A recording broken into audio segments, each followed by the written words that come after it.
Once upon a time, in ancient China, there was a kind young man named Zushan. He lived near a beautiful lake. One day, he saw a small white snake in the forest and saved it. The snake was actually a magic fairy. Many years later, Zushan met a beautiful woman named Bai Suzhen. She was very nice and could use magic. They became good friends and soon got married. They lived in a big house and were very happy. But a monk named Fa Hai told Zushan, "Your wife is a snake. She is dangerous."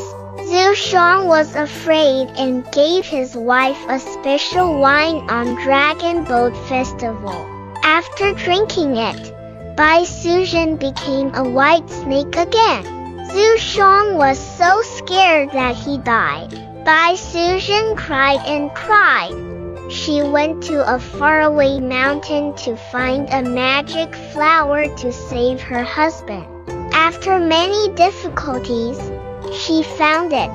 Zushan came back to life. In the end, they understood that love is more important than anything. They lived happily together again.